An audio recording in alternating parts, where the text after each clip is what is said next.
So I guess this is an update video. We're about to update our calendars. It's New Year's Eve. We're saying goodbye to 2020 and hoping for some calendrical magic or ritual expiation of our sins so that we can begin anew and start fresh, right? And make some new resolutions for the coming year. I today have found myself reflecting on, YouTube, and some of you know I sent a message out to my subscribers here that I'm not liking the direction that Google is taking this website. I am a YouTube partner, which means I can monetize my videos so that ads are displayed, and anyone who clicks on an ad, I get a couple of pennies or something. And for like a year there, I was making like $20 a month.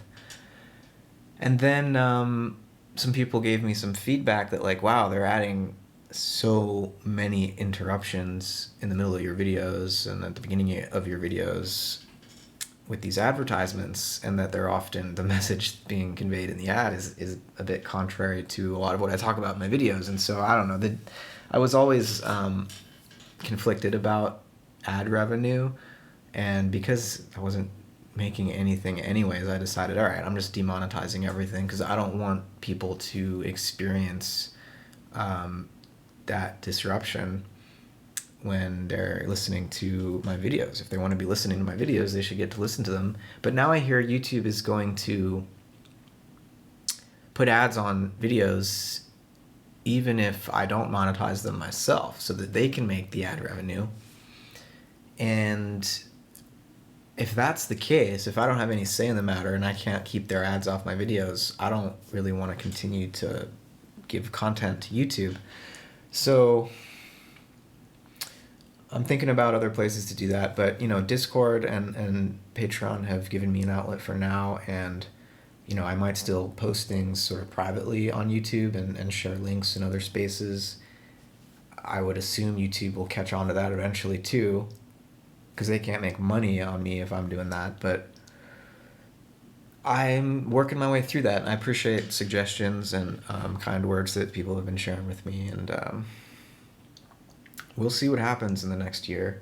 I really think a lot about media technologies and communication technologies, and a lot of my content on YouTube, especially when I'm just sort of rambling, I'm not like giving a presentation on something or uploading a recording of a lecture or whatever, but just rambling like I am now. I start to become more aware of the medium. And, of course, for me, anthropologically and metaphysically, media are absolutely at the core of who and what we are as human beings, and how we are able to imagine a universe or a world. So when you look at the evolution of our species, you can see it as an evolution of consciousness, and so an sort of inward spiritual thing that has to do with our own decisions and capacities as spirits. But that history, that evolution, is also a technological evolution, and it's not just interior, it's external. The history of the evolution of consciousness is also the history of the evolution of media technologies, right? From just basic oral language to sort of hieroglyphic scripts, probably counting notations were even before hieroglyphics, But as writing then became alphabetic, and then when the printing press was invented, and then radio, television, the internet, at each of these moments of technological revolution, when a new medium of communication was introduced, human consciousness was completely transformed.